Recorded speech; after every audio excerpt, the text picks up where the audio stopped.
So it's July 7th, and I'm Bob Rindy, and Vic Affolter today will be giving us some responses to our questions about the history of the land use program. With that, let's just begin. So we have a I'll record. go back to my beginning, cover the early days quickly, get into the land use planning aspect of it. We were hoping that you could start off by just give us a sort of a brief personal background about, your life in Oregon. Yeah, I'll do that. My grandparents homesteaded in South Tillamook County in 1890, so I go back over there, actually third generation. I spent the first 18 years of my life in Tillamook County, born in Tillamook, raised in South County, graduate of Muskaka High School. Went to, my undergraduate was in California, so I was out of the state for 4 years. And then back to Oregon. I was a graduate student, lived in Eugene for too long. But was that in any sort of land use related degrees? Well, it was it's a combination. I was both in the, actually in those days I thought I wanted a PhD, but I got over it. Both economics and poli-sci, so I call it political economy. I took just one course in 3 p.m. from my good friend Dave Povey. Dave's family had a place in up in Niakani, and we had a good relationship. But while I was in Eugene, I'd like to say I majored in citizen involvement, environmental issues, and opposing the war in Vietnam. Those were sort of my majors when I was a graduate student. And I got very involved with citizen involvement. Actually, before the establishment of the program, before '74, I was the chairperson of my neighborhood association, South University. When I left Eugene in '78 to go over to Tillamook, I was the chairperson of Eugene's Citizen Involvement Advisory Committee. So that was a huge part of my early days in land use planning. I'll get back to that for a second. I was also on the board of directors of the Many Rivers chapter of the Sierra Club, people like Ron Eber, Mark Greenfield, etc. So I was very much involved with environmental issues. Those experiences in Eugene really shaped my future. Actually, in those days, I regarded planners, Eugene, etc., as pretty much the tool of developers, and not exactly who I was or aspired to be. Sometimes I don't think I was too wrong about that, but I learned that there were a variety of people in the profession, and that they're not all the same as they are in Eugene. One thing quickly about Eugene, I was amused when I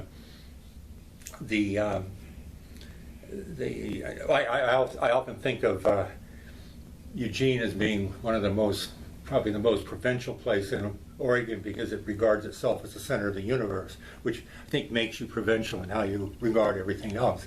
But when they submitted their initial plan to DLCD, I think they thought it would be a model, and DLCD would appropriately genuflect and say, well, thank you for telling us how this should be done. The planners in Lane County were taken aback when that in fact wasn't the case, that there were a number of issues raised. It was just kind of amusing. I'm trying to recall the name. Was it John Porter? No, it was just after that. Did you do any of your education in Eugene? Or? I did.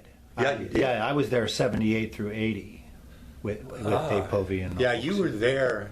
Shortly, sounds like shortly after you left. You were there. You got there just when I left. Yeah, town wasn't big enough for the two of us. I guess not.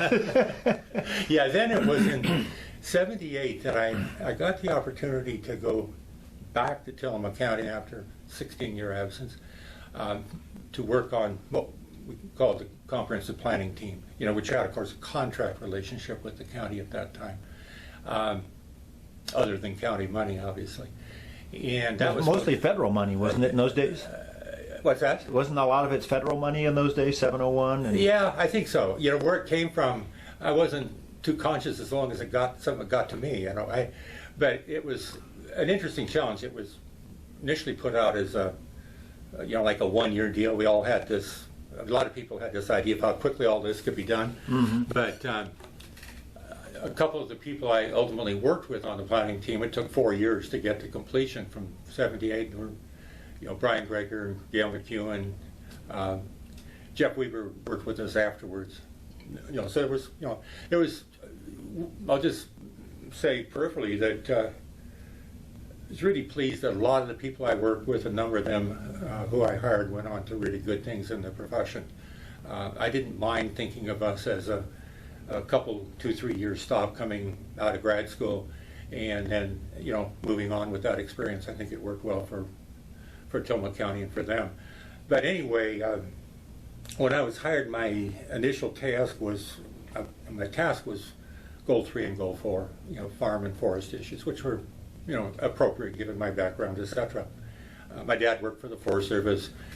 His 4 brothers were all involved with the dairy industry in one way or another, so I had some personal experience with that. So did you take that from scratch, sort of? Was that their first effort? That scratch in this sense, I think one of the important things we did with Goal 3 was the Soil and Water Conservation District Board had been involved on working on the Goal 3 issues. They sort of had picked that up, and I was, smart enough for a change to respect what they had done and to work directly with them. I ended up having my office with the, in those days, the Soil Conservation Service District Conservationist, and I worked really closely with the Soil and Water Conservation District on Goal 3, which was very helpful to what we were able to accomplish. We had our Goal 3 element accepted by DLCD on our first submittal, which was I thought, we felt good about that.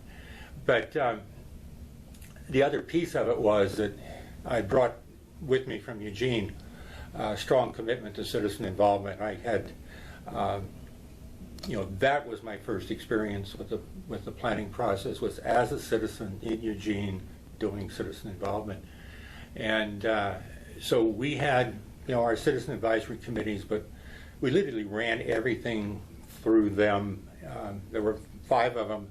And 5 Tillamook County Citizen Involvement Advisory. 5 by area, yeah. And we had probably a total of 60 to 75 people involved, very formally, a lot of meetings, monthly. For instance, every rezone we proposed went through the Citizen Advisory Committee and had their endorsement before it went to the Planning Commission. What really mattered about that, the big payoff on that was when we made our submittal at the end, after 4 years, it was in '82, when we had acknowledgement from DLCD. The Board of Commissioners decided to put what we had done to a vote of the citizens of Tillamook County. They didn't have whatever to... Now, was that prior to acknowledgement? That would have been... It's a very good question. I always say that when I'm not sure of the answer. The reason I asked that is because, there was a lot of plans that were sent back, and of course it would have been interesting if you had an endorsed plan. It was not sent back after we had this vote. I think it was approved essentially before the vote, but it was before the county to, that was the state endorsement before, but the Board of Commissioners had to act on it. And I remember, no, it was after, because after my job was finished, I stayed there for 6 months working on the campaign that evolved on the vote on the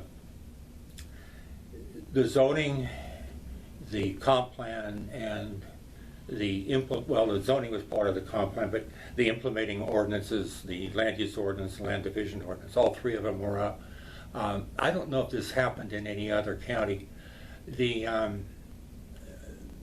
The citizens who'd been involved on the advisory committees, the Soil and Water Conservation District, those people had been involved to such an extent that they really, they had ownership, and they were an important part of our campaign.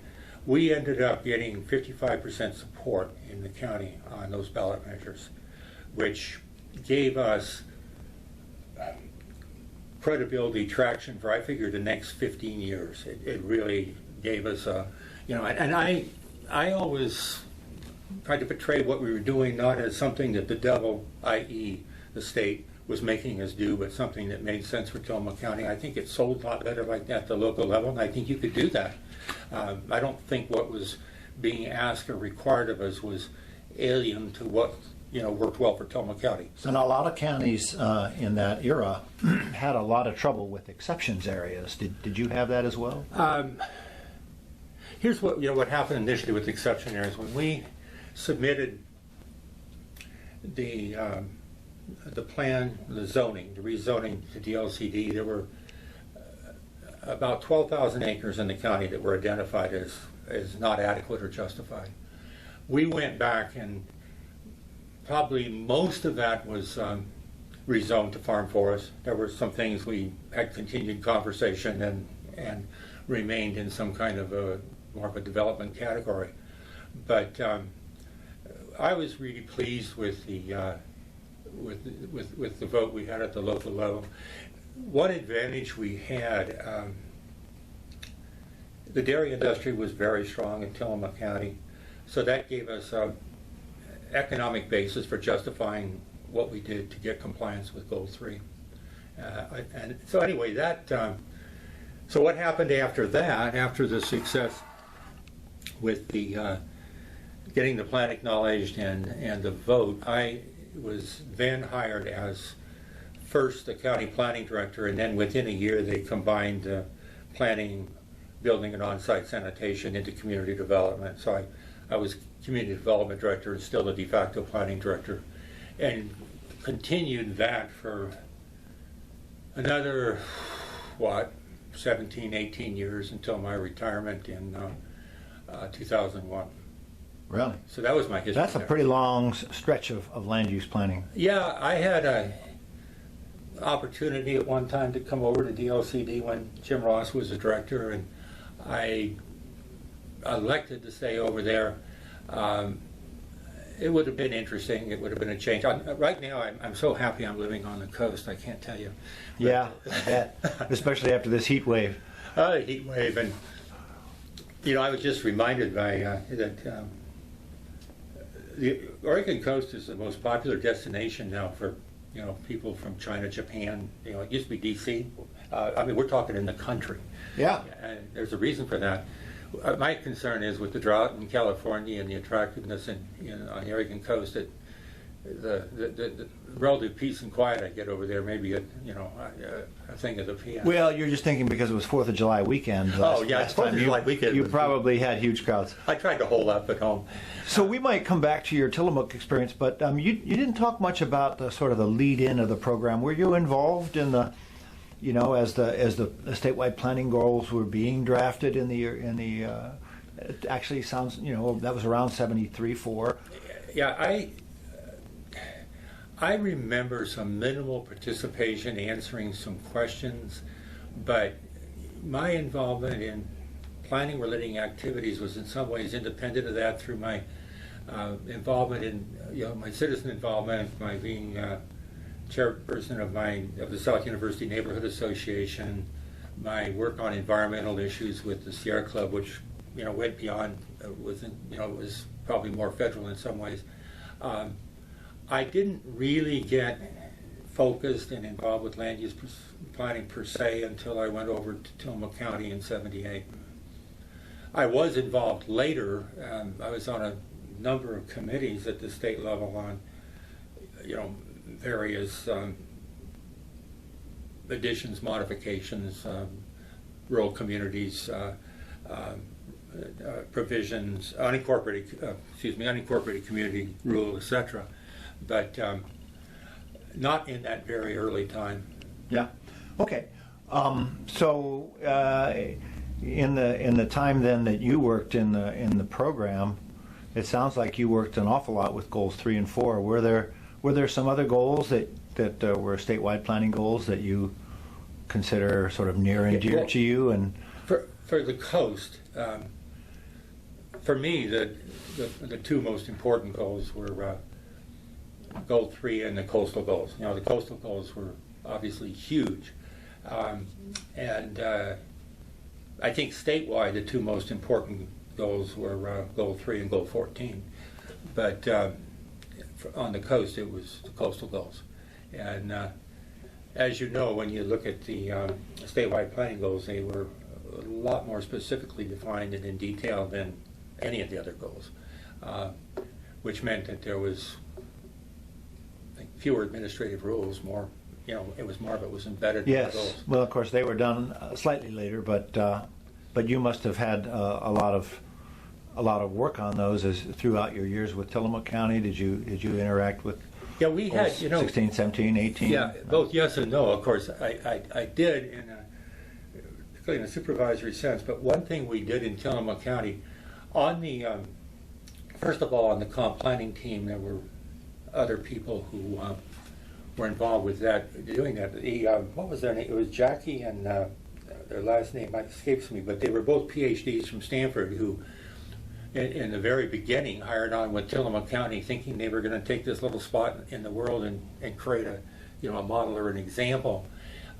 They eventually moved on after the first year or so, laying some foundation, and then there was a sequence of people. Gail McEwen went on the comp planning team.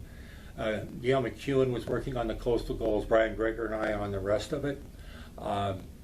Then when I became director, I created a position called Coastal Resource Planner, and I had a very close relationship with Jim Good at OSU in the Marine Resource Management Program, and when we needed someone in that position, I would call Jim, who would become a good friend, and say, who you got coming out with the Masters this year, because we now have an opening, and hired at least 3 people out of that program. And Jeff Weber must have been part of that. Jeff came out of, he didn't really work on the coastal goals then. It's funny, he did that after he got with the LCD. He came out of, if I remember correctly, I think it was the master's program at U of O.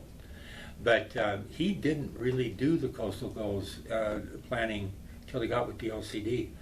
But there were a number of people. Of course, one was Gail McEwen, Tom Asher, who ultimately went to work with the Columbia Gorge Commission. There were some others, and I really appreciated the relationship with Jim Good and his work on the coast in general.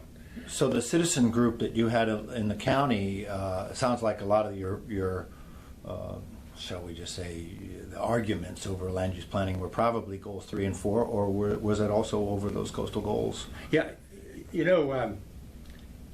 a lot of the people, some of the people that we had involved in the early days on those citizen involvement committees went on to the planning commission. There was a time when virtually anyone who was appointed to the planning commission had that prior experience.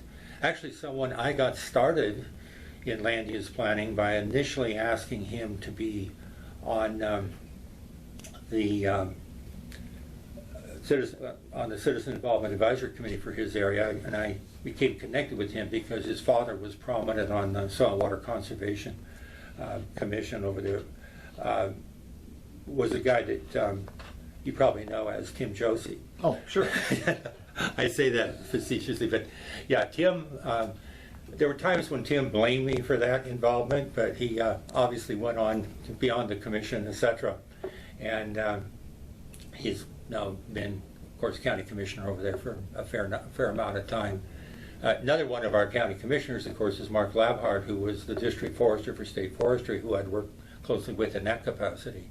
We actually have, I think, one of the best board of commissioners in the state in terms of being reasonable and supportive of these activities now, which is a good thing. So let's see, what else on the local stuff? Well, I wonder if you could talk a little bit about work that you did after. You kind of ended up with the acknowledgement, but there was a whole lot to this program that continued to evolve. Certainly not just after after Tillamook County's acknowledgement, but in other parts of the state, because we weren't really done with acknowledgments till probably around 85 or 86. But the active, didn't you, in that whole changing land use environment, even legislative? Yeah, one of the big issues I got involved with when was that, in end of the 80s, early 90s, was the, the development of the unincorporated communities rule, to recognize the fact that these unincorporated communities exist. Becoming incorporated was very difficult. Look at Pacific City. It's a fair-sized community, but they've thought about incorporating, and there's reasons for it not happening. But working particularly with Doug McLean out of Clatsop County, we had a similar interest in that, and we served on the committee, and I was pleased when we got a rule that I thought worked well for those communities. So how many did you have in Tillamook? You probably have... Excuse me? How many communities do you have there? Well, the key ones, just to name them, would be Nesquin, Pacific City, Netarts, Oceanside, and then Neoconi at the far north end. So there were, but we had probably a total of 11 or 12 that regarded in that way, but those 5 coastal communities were significant. And I was thinking Hebo must be Well, there. they were, yeah, we ultimately did Hebo and Cloverdale and some others, but of course, those coastal communities, the communities in North County, the Manzanita, Nehalem, Wheeler, Rockaway Beach, Bay City, Garibaldi, had all developed early enough that they were incorporated back when it was easier to do. These other communities that I named, it was a little later when, my own sense of what it required, maybe a threshold of 5,000 people or so. I don't know what the smallest area that is subsequently incorporated, but I would doubt if it's less than 10K.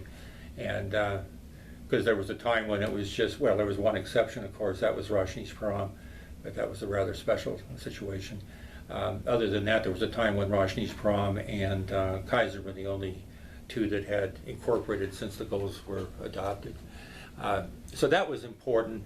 I continued to work on the evolution of particularly the agricultural rule, some on hazards, which probably early on not enough was done on that, and there was been an effort to upgrade it over time.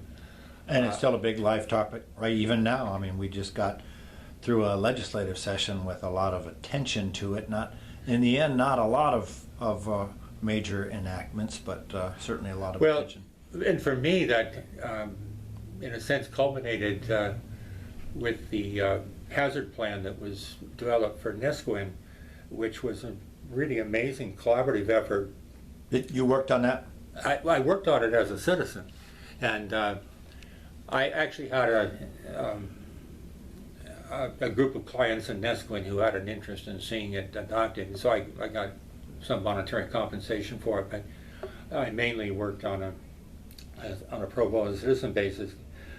I had earlier had the experience with the erosion at the Capes, which when that occurred back in, so it was fairly early 90s, that got national attention, in part because Mark Hatfield had a house out there. And it was very, very interesting. I'll bring this to current in a minute, but the Capes was an upscale oceanfront development between Netarts and Oceanside. And we had approved it in late 80s, I guess. We approved it in large part because the individual who had written the book literally on Northern Oregon coast geology had worked as a consultant for the developers and said that it would be safe for development. And that was Herb Schlichter. And we didn't have the leverage, we didn't have the ability, the knowledge to question that, that offering by that kind of expertise. So it was approved. And that was a huge chapter in my life because when there had been a 35, 40-foot dune down below the base of the cliff, and that all went away. Erosion there on just immediate north side of Netarts, and it was eroding under some of the houses on the. But we had to, on the top of the bluff, we had to. We worked with Dogami to identify 30 or 40 houses that had to be evacuated for a period of time. One of them was Mark Hatfield's. There was some political overtures. This is a very interesting situation because there was obviously some leverage with the governor's office. This was when Kitzhaber was governor. I don't want to heap up on him right now, but the governor's office advocated to Tillamook County that they approve for structural stabilization on the base of that cliff. The problem was that the Capes development occurred after the passage of the coastal goals. So the idea, of course, when the coastal goals were developed, this is the warning. If you develop, you cannot, proceed to bring structural stabilization to protect. You got to know going in what the possibilities are. I was really pleased. This was kind of a reverse of what normally happens, but the county commissioners voted unanimously not to allow structural stabilization, despite the fact that it was advocated by the governor's office. And I'm sure there were people at DLCD who was kind of got caught up and was very uncomfortable with what was being played out at the state level at that time. Anyone who was involved with the coastal goals, that would have set an awful precedent, because it would have just totally, it would have been an exception, but it would have been an exception that would have been referred to in the future to bring riprap in on development that occurred after the coastal goals were adopted. I was really pleased. I spent, at that time, there was a period of 4 or 5 months when I spent about half of my time working on that issue. And my time was more than 40 hours a week. And this was this, again, I'm sorry if I'm getting the dates wrong, but was this after your tenure as planning director? No, it was back in 92, 93, so it was 8 or so years before. And it probably would have been a good time to move on, because the commissioners actually said, Vic, we're not going to speak publicly on this issue. Sure. It's all you. And I thought that was, geez, that's a compliment. And I realized that if it went bad, that would have been the county involved with the lawsuit, on the receiving end of the lawsuit. And there was a whole heck of a lot of press, as I recall, on this thing. What's that? A whole lot of press on this, too. So. Oh, well, I would come to work in the morning, and one of the big TV trucks from Portland, we parked in front of the courthouse, just showing up. And there was only, I was really open with the media on that. The only exception was I would not do an interview with Lars Larson, for good reason. But anyone else, probably the one smartest thing I did, one of the smartest things I did in my life, it was Pete Leath was writer for the Oregonian at that time on coastal issues, and he could be, he could go for it. And when he called me while this was going on, it was in January, and it was one of the holidays. I told him, I said, Pete, I got the file over how this was approved, what happened. It's a big box. I said, I'm going to be working that holiday. If you want to come over, go through it, use our copy machine, anything you want. It's open, it's transparent. He did that. He got a sense of how it happened. It was really helpful later on when there was, and he exactly was? He was the reporter for the Oregonian. For the Oregonian. Covered the coast. Yeah. And did it, whatever. But I don't want to belabor this. Let's just get to the core of it. It was really an experience that embedded in me. I ended up writing an op-ed piece for the Oregonian that covered what we learned from it and what changes I'd like to have occur. One of them was obviously some changes in Geo Hazard Reports, and suggested some things. One reason I got involved with this Nesquin thing this past couple of years is because the work they were doing on coastal hazards there, flooding and erosion, included some of the things that I had recommended in that op-ed piece 20 years before. Takes a long time. Yeah. And they didn't incorporate them. You were that much ahead of your time. They didn't even know about that op-ed. It was just things that seemed needed to be done, and they could see that. Yeah. For example, I'll just give one example. It included the option for the planning director to hire and require a alternative Geo Hazard report to be paid for by the developer. And my concern always was that you could go out and hire an expert who was going to be very inclined to favor what the developer wanted to do. The only Geo Hazard reports that I totally trusted were those that were requested by someone who was thinking about investing in a property but hadn't committed themselves yet, because I felt that the direction to the person doing the report would be, I want to really know what's going on here. Sure. But once the developer's committed, they want a report that says it's okay. There won't be any problems. I'm not talking about all developers, but I'm talking about what the tendency is. So that was a controversial piece, but the commissioners did improve it.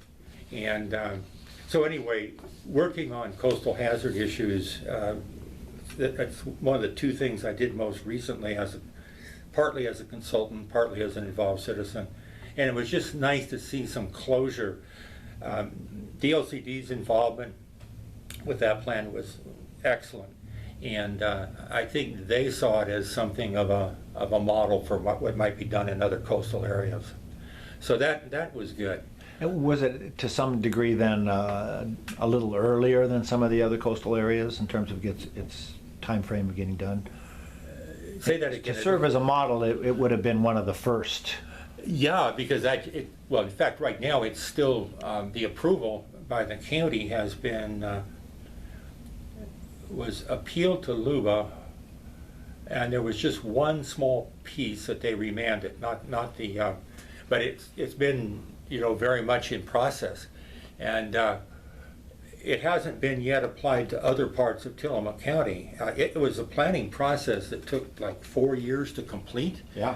And what was nice about it is Mark Labhart, one of the 3 county commissioners, chaired the committee, which included local citizens in Nesquin, it included DLCD, it included Dogami, it included other folks from OSU. It was excellent collaborative effort, including federal, state, local, OSU University. It was, but to do that, to get that involved in other communities is going to take time and resources. Sure. But the model's there. Well, just to turn a little bit away from the coastal goals, certainly Goal 3 is of major importance to Tillamook County, and Goal 4 as well. Mm-hmm. Do you have a sense about whether do you have some thoughts about the balance that we've achieved in Oregon and in the land use program between sort of preservation of farm and forest land and development? Yeah, Urban areas versus rural areas. One quick comment on Goal 3 versus Goal 4 in Tillamook County. The forest land in Tillamook County, so much of it is state and federal owned, but also so much of the private is industrial forest land and is of a topography that really isn't amenable to development. So Goal 4 wasn't as big a challenge. The Goal 5 application on forest land, that's another thing that I did get involved with. And I'll just mention that quickly and I'll go back to your question. Tillamook County early on deferred to the Forest Practices Act when it came to Goal 5 protections on state forest land. Tillamook County has the largest state forest in Oregon. That made sense to me, and I just couldn't see it playing out both ways. But what it meant then, it required some upgrades in the state, in the Forest Practices Act to satisfy at that time Goal 5 provisions. I served on the 10-person committee nominally representing counties when they developed those changes. That's when I got to know Gail Ackerman really well. She ultimately did the writing of those changes, but actually that committee was chaired by Arnold Denicky, a former Supreme Court Chief Justice. It's a very interesting group. But that was something else I was very much involved in. Now, going more directly to your question, a lot of our farmland in Tillamook County was amenable to development. So that was a challenge during our zoning. because of the strength and viability of the dairy industry, because of the Soil and Water Conservation District's early involvement and commitment to protecting farmland, we had a lot of traction in terms of our zoning of farmland in Tillamook County. One thing we did that was rather unique, we developed what we called agricultural lands criteria for determining which lands had the greatest value. And I have some questions with it now, but we got some national recognition for those criteria. The state respected it at the time. It did help. Some people need if you can quantify things, it's more persuasive, excuse me. And that did help us. But bottom line, the protecting farmland in Tillamook County was very much an economic asset because of the strength of the dairy industry. So this conflict between land use planning and the economy, they came together there. There was not a real conflict. Of course, we had people who, I think one of the biggest problems was the question of how big a piece and how situated, what's the threshold for having it in an EFU zone as opposed into some kind of zone that allows for development. I think one of the really fortuitous things that happened in Oregon in general, not really Tillamook County, not yet, if the global warming continues it will, but at a rapid pace. There was argument about what you could do with these smaller parcels, and then about the time that the land use program was getting traction, we got the nurseries and vineyards, and where you could do things with smaller parcels. Yes. I think there's some things, right now there's particularly some vineyards that exist because the state land use planning program did not allow development on those hillsides at the time. It's an interesting story. I don't know to what extent it's been recorded, but in Tillamook County it was. So the wine industry sort of arrived in Tillamook about what time frame? We didn't have that really. We haven't had. I joke about it a bit because with this warming, we're probably going to be able to have some grapes out there. We're going to have vineyards. But one thing that's interesting, what's happening now in Tillamook County is that we're seeing some other crops on. I like to see a little diversity. And we're, you drive by a pretty large field of artichokes.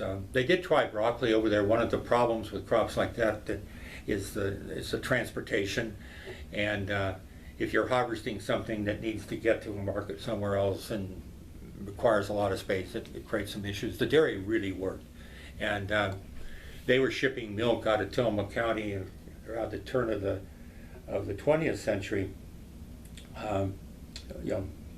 Early 1900s, late 1800s, by ship because there were no roads or railroads to the valley. I mean, it was happening early over there. They could do that with particularly with cheese and milk to some extent. But so anyway, the urban growth boundaries that extend probably into some of that farmland in Tillamook. Did you have experience working on the urban growth boundaries or the urban planning that was sort of next door to the county plan? Yeah,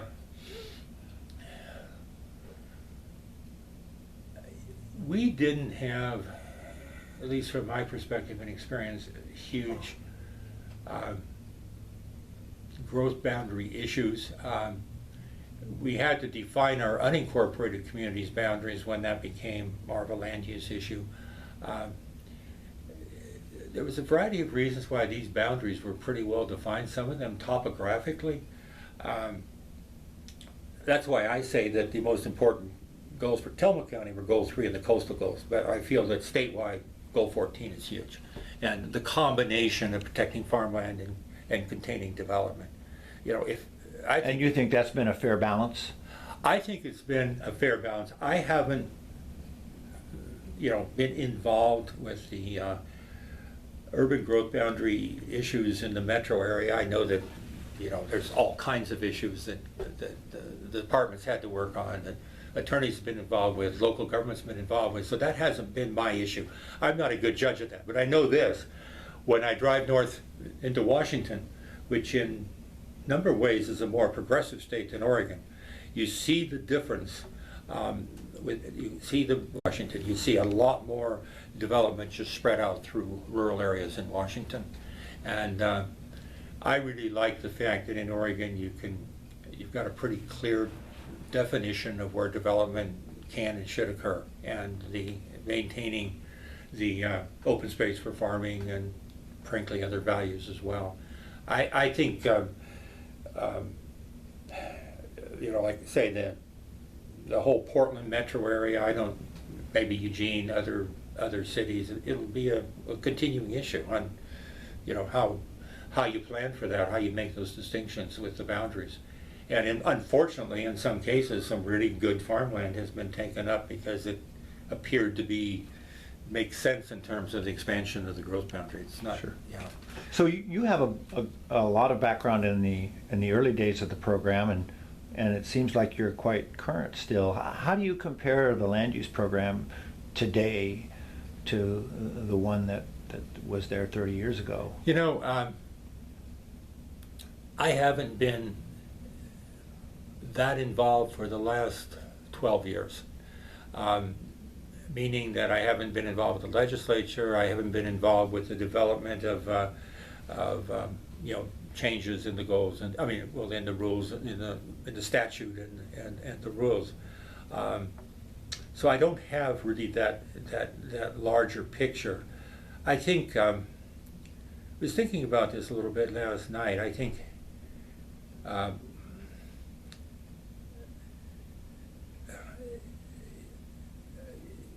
you know, I think back, when was it when we had the first vote on the land use planning process, which... Well, it was before my time, I think, but it was in 74 or 5. It got 60-some, early 60%. Yeah. What those votes did, as threatening and challenging as they were, is that they provided a pretty in-depth discussion of the value of land use planning in Oregon, and they were educational conversations. We haven't had so much of that lately yet. You have to wonder if people really understand and appreciate what the land use planning program means and does for Oregon. I think that maybe it's there, it's accepted. There are arguments about particular developments, particular decisions. Like I said, areas like the Portland metro area are always going to have serious questions about how much is included within an urban growth boundary, where it expands to, you know, and how we can protect the best farmland when that expansion occurs. Those issues will continue. But I think it's hard for me to compare now with then. I think we've got a lot of people coming into the program now at the state level and the local level who have none of that past history. I think it's kind of cool what you're doing with the oral history. You know, talk to the ancients before they're all gone and get a sense at least of what was happening in the past.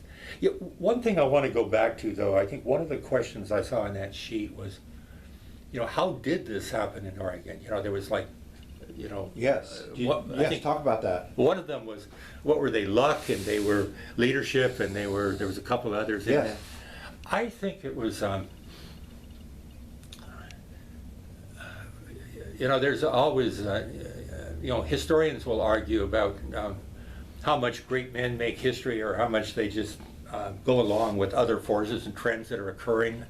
I'm really seeing some people early on who made a huge difference in getting, you know, traction. We had, of course, obviously Tom McCall. He was very popular. He was very outspoken. He said some things that really grabbed people. I think he was huge at the beginning. You know, Arnold Cogan, the first chair of DLCD, you know, brought a lot of knowledge to it. I think one person who's often overlooked after the program got started but was very much threatened, one of my heroes, was that the pig farmer from Hermiston, Stafford Hansel. Stafford Hansel, huh? I think, I've often thought that Stafford might have saved the program at a critical time, because he knew enough where there had to be some give, but he had a fundamental support for the program. One of my favorite summary comments about the program that's attributed to him was when, you know, and staff was Eastern Oregon, somewhat conservative in some respect, And when some of his more conservative friends, particularly on the east side, well, how can you support this program? You know, what does it, you know, what does it do? You know, what's in it for the average citizen? And staff would say, well, what the program does is prevents someone from locating a business like mine next door to somebody's houses, you know, and i.e. a pig farm. When I was up in Kalispell, Montana, I was so disappointed. It was a classic example of what can happen to a community that could have been really nice when you don't have land use planning. You could have a house, nice house there, and somebody could locate a junkyard next door. I mean, land use planning makes sense. We know that. But in Oregon, the focus on protecting resource land when at a critical time, because a lot more of it would have been lost if it hadn't happened at that time, because now the growth surge in Oregon is humongous, and that'll mean there'll be more pressure on these growth boundaries. But I think, okay, getting back to it, I think there was a lot of leadership. There were relatively young people coming out of the schools who wanted to do it. There were planners at the state and local level, both cities and counties in terms of local, who really worked hard on it. There was a solid cadre of people at Department of Land Conservation and Development. It took a lot of people working together with some very strong leadership and inspiration, and I think that made a huge difference.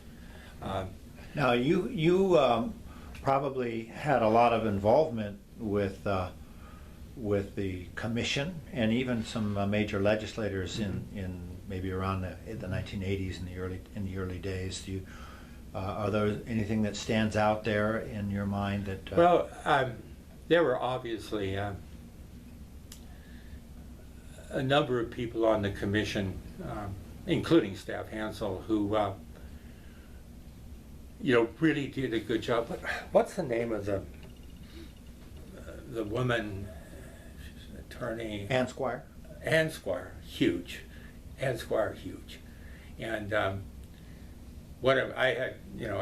had a good relationship with Ann, but my first contact with Ann was back when we were doing our zoning in Tillamook County, and got a phone call from Ann, and she said, I or my family was 40 or 60 acres of forested land up east of Beaver, and she says, I want to know how you're proposing that for zoning. And I said, well, we're proposing it for forest zoning. And she says, good, that's the way it should be. And I thought, wow, that's pretty cool, I like that. But I mean, Ann walked her talk. Yeah, and she's still active, I believe. I got a call from her the other day, and she's working with is it Camp Westwind? There's a big sort of a coastal camp, and it's probably where? In Lincoln County rather than Tillamook. Yeah. But I think she's still doing some work. I'd like to have it'd be fun to have just a gathering somewhere of people who've been there. I know there's been a lot of things. People's retirement will draw us. I haven't been good at attending these, and I'm sure Ed Sullivan's drew a lot of people when he had his last supper in Portland last November. And you worked a lot with him. Yeah, I think of well, and I like some of the things that Gail Ackerman did in the governor's office. I got to know Martha Pagel really well when she was, head of a couple of state agencies. But on the commission, if I saw a list of names, it's easy to say, oh yeah, wow. But I think the two that stand out the most to me would have been Staff Hansel and Ann Squire. I mean, those are at least two of the really good ones. Yeah. I didn't have the experience of staff interacting with the commission. I know that brings up personalities and a lot of issues.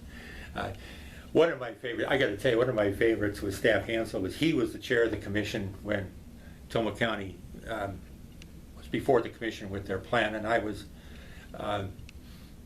was the person making the presentation on the plan. And I remember after doing this for a considerable amount of time, I said to Steph, I said, could we take a break?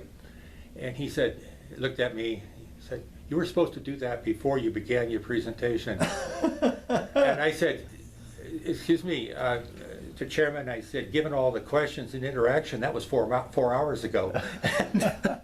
Everybody got a laugh out of it. Sure. It was, you were. I knew Stafford, yeah. Yeah. And to get a guy from Eastern Oregon with that perspective who had a lot of political traction, it was important. I think for some people he may have compromised more than they would have liked, but. And how about legislators? Did you have involvement with the legislature in any manner with the land use laws? Well, I think, obviously there were a number of governors who were fundamentally supportive, and I think that made a difference. As far as legislators go, there wasn't anyone from Tillamook County. Of course, well, there's one of our Josie. Legislators now representing the county in the Senate is Bessie Johnson. Yes. Who's a personal friend. I see. We do not agree on everything, as you might guess. But I mean, Betsy needs to re-register as a Republican, but I would probably tell her that. But back in those days, if I saw a list of names, it would be easy for me to, ID people who were, from my perspective, more or less helpful. I'll tell you, one other person that on the commission who was obviously huge and who was a legislator at one time was the farm guy who I know well, but the farm guy from the Albany area who was on the commission who was huge. Hector McPherson. Oh yeah, he was huge. I would add him to my 3 top people in that role on the commission, and he was a legislator, if I remember right. Yes, and he was really essentially the father of Senate Bill 100 at the beginning. Of Goal 3. Yes. Huge, Yeah. huge. And he just, to me, probably stands above other legislators with respect to the land use program, yeah. Well, to shift, before we end this, I want to make sure that we get some time to get your thoughts about the future of the program. Where do you think we're going, and what kind of challenges, what do you think should be done over the next 40 years? Where should we head? Yeah, I think if I'd been more involved over the past 12, it would be easier for me to have a sense, to project on that. I do think it's important that the program, however it goes, needs to get some publicity, some good public relations. I know when Mitch Rose was doing that, I don't know to what extent the department has that, PR, if I will, role in. It's been up and down over the years. There was even a time when back when you were getting acknowledgement, when we were funded to do newsletters. Mm-hmm. That went away many years ago. But you're right, Mitch had a very strong presence there, and we've sort of off and on been able to fund outreach and some sort of media presence. This is not a substantive answer, what I've said so far, but I think it's important. I guess I'd use the word educate. People in Oregon need to have some sense of the history of the program, but to know what it's doing and why and what effect that might have on their lives. I think what happens on the coast is going to, I just, got the word after I talked to you on the phone yesterday from someone in the county about that the Oregon coast is sort of the place with respect to tourism and extent development now. In many respects in the country, for reasons that I can very well understand, there's going to be so much more pressure for development on the coast, and how that's handled, and then the hazard issue needs to be addressed again in more detail. I think there's a lot more work that needs. Well, global warming, ocean rise, potential for cataclysmic earthquakes. Those are issues that. And then another question I would have is the extent to which DLCD, the state land use plan program, is involved with transportation issues because that's a huge issue in the state. And I know you got the Department of Transportation, but the relationship between Department of Transportation and land use planning, there's a lot more going on there than I'm aware of, but I see that as a huge issue continuing into the future. And of course, issue of growth boundaries, expansion, how much, where, will always be a major issue. We're just going to see a lot more pressure for development in Oregon, not just the coast, but very much on the coast, and how that development is handled. And it's going to be a challenge for the both for the land use planning system in terms of how it happens, and with infrastructure, which in this state is in many ways inadequate. Transportation, and what the legislature didn't do, again, is a good example for that. You know, and what I don't have a lot of exposure to is the interaction between Department of Land Conservation Development and other state agencies, and how collaborative that is when there's clear overlap. Those are going to be huge issues in the future. And of course the governor's office is the leader in that, and I think it has ramped up quite a bit in the last few years, since you haven't been involved as much then. But yeah, one thing I want to say is that I think there used to be some tension sometimes between the field reps and home office, because there was this sense that field reps kind of got co-opted by the local governments they were working with. And did you mostly work with Glen Hale? With what? At Glen Hale? Glen Hale was mainly South Coast. Early on, well, there was a time when Courtright was field rep early on. See, did Gail McEwen do that a little bit? Yes. She did it when she went to DLCD.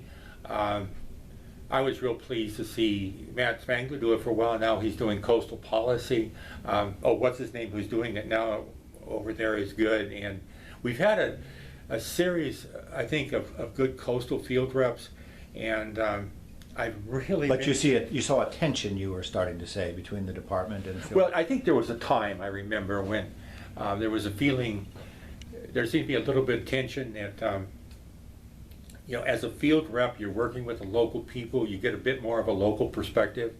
And there were times when I felt that should have been honored and respected more than it was by, you know, the department itself. I don't sense that now. I haven't heard Dan Spangler complain about it. But what I'm seeing now from the field reps is being really helpful with local government. When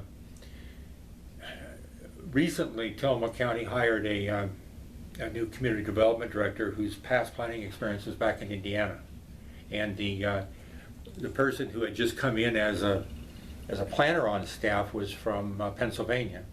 And I was somewhat nervous about that, in the sense that there's somewhat the uniqueness of Oregon's land use planning system, and not being educated within that or having experience within it. But what the community development director, the new one over there, he was very willing to reach out to DLCD and the field rep for you know, for help. That openness. Sometimes people, you know, are just going kind of like that with respect to the commission. By that I mean they don't want to give the impression they're referring to the state in any way. And that happened with, frankly, the prior director who had come up from Douglas County, had been number 2 to Keith Kubik down there. But anyway, seen a really good collaborative relationship between the DLCD field rep over there and Matt Spangler in his current position, with the new team at the community development. I think it's working extremely well. Excellent. I think that if we're going to have good planning in Oregon in the future, at both the state and local level, it's critical to have a good collaborative relationship between the people who are working at the state level and those who are working at the local level. Okay, well, are there some topics that we didn't touch on before we close down here? Make sure that I got some notes. I just wanted to make sure I covered I had some things on the side. think we're doing pretty well here. Well, I think we've you're done a well pretty good prepared. job of covering it. There was a question about the role of Thousand Friends. Well, yeah, and other interest groups. I mean, I think the way the question is, do you have comments on some of the major interest groups, including, of course, Thousand Friends? Yeah, I think Thousand Friends played a critical role in the program, particularly early on, and I think there were different ways to approach that. I think Robert Liberty, simultaneously brilliant and arrogant, sometimes, his sense of how things should be, not very collaborative, sometimes creates some issues. I think when Dick Benner was at Thousand Friends, it was much more constructive and helpful. Mm-hmm. I just name people as examples. I never deny how smart Liberty was, but I think, and Bob Stacy, I think that was. I think you need, you've got these groups, in a sense, on the other side.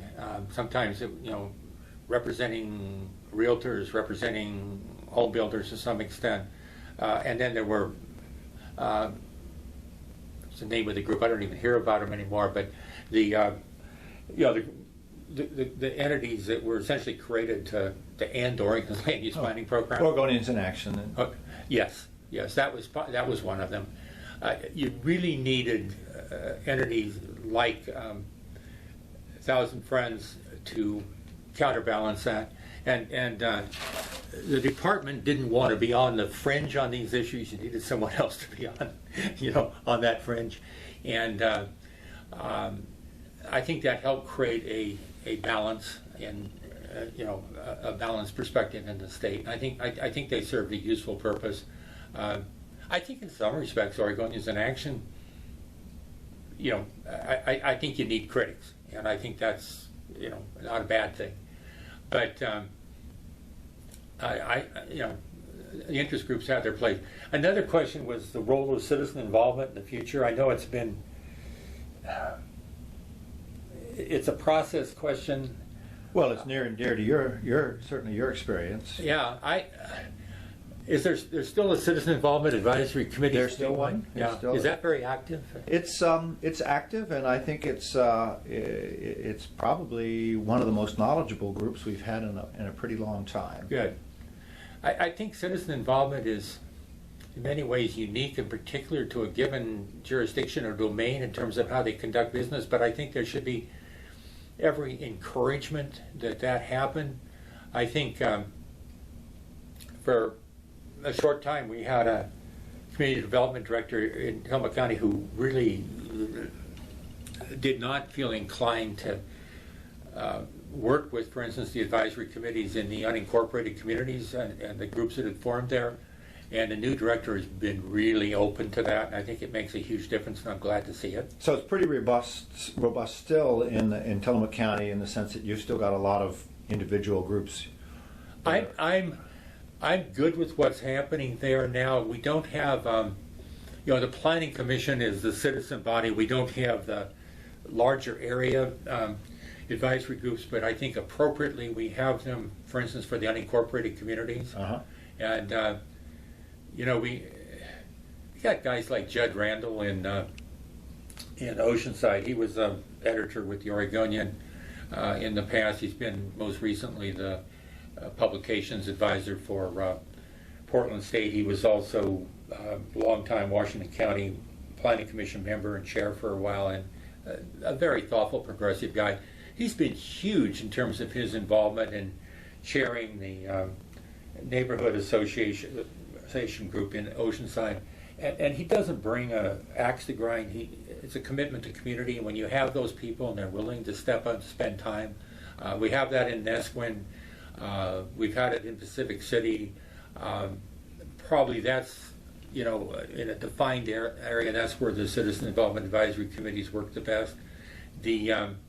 And of course we've got For agriculture, we got the Soil and Water Conservation District. I don't think they're as directly involved as they once were. I think it's important to work with those entities when they're there and willing to participate. Farm Bureau still, I'm sure.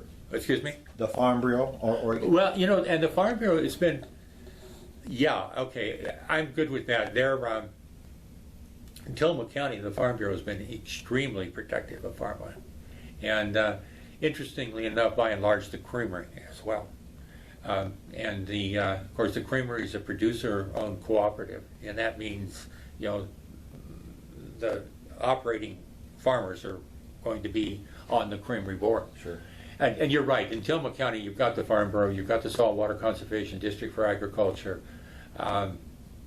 One of the issues that's happening more and more in Tillamook County is conflicts between agriculture and some of the environmental values. And wetland, diking, and those are two good guys for the sake of the state land use planning program who have issues. Those things are delicate and need to be worked out very carefully. I think by and large, DLCDs provide a constructive role in that, and but I think if we don't connect the program to citizens who are affected by it in various ways, and if they're not educated as to what it's doing and the value, there's a more of an inclination that it'll slide away and become less significant in what happens in Oregon. Yes.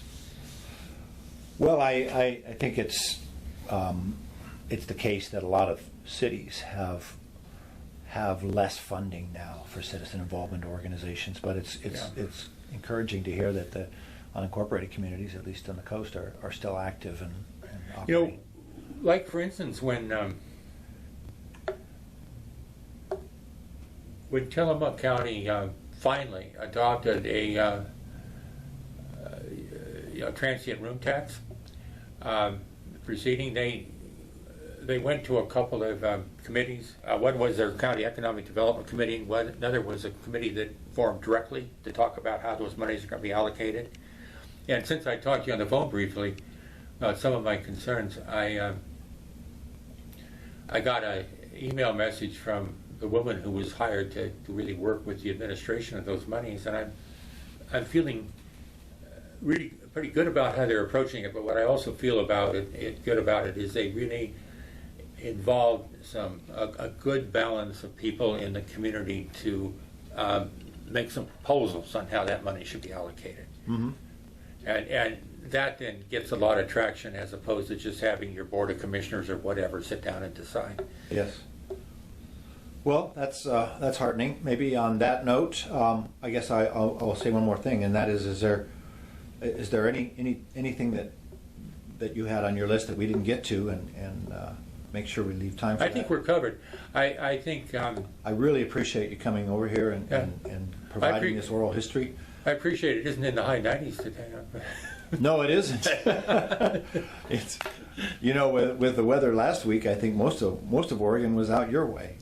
You probably saw that. I tell you, it was a zoo on the coast 4th of July weekend. It was perfect weather over there. It was amazing, and but it did remind me. And then Nan Devlin's the name of the gal who's got the job with administering this transient room tax issue, and she's really sharp. And she was the one who ran some figures by me in terms of development in Oregon, development on the coast. And bottom line, we're going to need a good collaborative land use planning program, citizens educated more than ever in the future, because there's going to be a lot happening in Oregon. Well, I hope that the planning there is up to this influx that you're describing. If it's ground zero for tourism, you'll probably see that plan put to the test. I have to confess that I have a house in the country and 2.5 acres and on a dead-end road, and I'm actually pretty grateful that that's my situation right now. But until you have to go to town and get in the traffic. Yeah, maybe I should feel bad that we're not creating much more of that opportunity, but we got to make the towns livable and make sure they are. Oh, one really quick comment that we didn't get at, and I won't go into it in detail, but I think the housing issue, I think there's questions about land use planning and how they can be involved and be helpful with that, because housing for low-income people or some people without income is obviously a huge issue.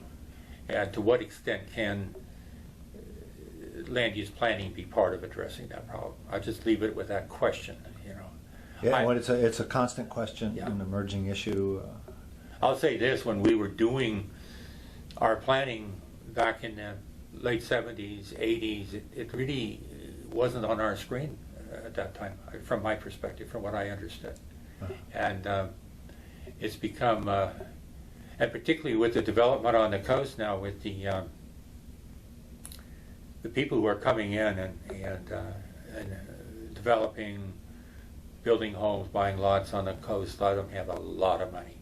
And it used to be our coastal communities in places like Tillamook County, they were a place where what we call pensioners, you know, people living retired on a moderate income could live. They're becoming really priced out of those communities in terms of, you know, a new development, with the exception of trailer parks, manufactured dwelling parks, whatever. But anyway, not to go any further with that, that'll be a big challenge in the future, housing. Yeah. Indeed. Well, with that, let's go ahead and and close this. But thank you once again. I appreciate it. It's good to see you while you're still doing it.